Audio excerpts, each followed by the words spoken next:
I would say probably. I will probably be in more Hallmark movies.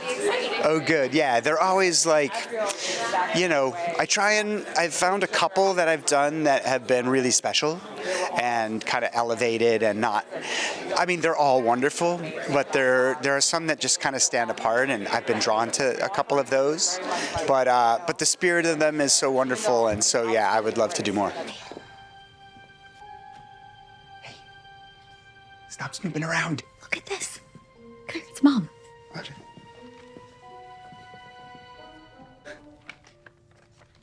Oh. What's this? May 27th, 1963. 12th Duke and Duchess of Glencree welcome heiress. That's Mom's birthday. Yeah, so Dr. Richard Miller is he's a complicated character, which I love. He's probably the most complicated character I've ever had a chance to play. So I knew he was going to inhabit the role of, kind of the villain, the antagonist. But he's a really good person who's in a really terrible situation, which makes him a really interesting villain, because he's not just a malicious guy who likes doing bad things to people.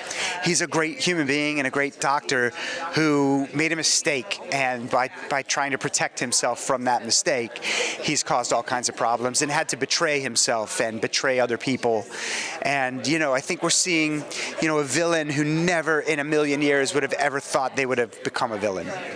We have malpractice insurance for a reason. So why don't you just tell me the truth? He was 83 years old. He aspirated on lunch, and despite all measures, he could not be resuscitated. Well, I ordered an autopsy.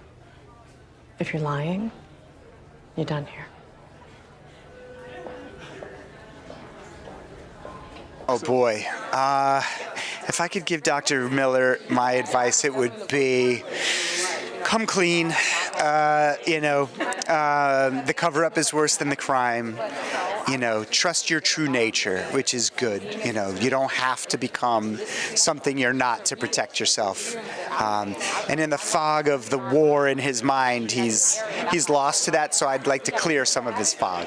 It's possible we're not going to be together right on Valentine's Day, which would be heartbreaking, but I'll get her some, all the traditional sweet things, flowers and candy and all the things. And I try to be. We've been married 20 years, and I'm not nearly as romantic as I want to be, but I aspire to every year to be more and more romantic. So doing one little special thing for her on a day like Valentine's Day, and I don't know what that thing's going to be yet, but something.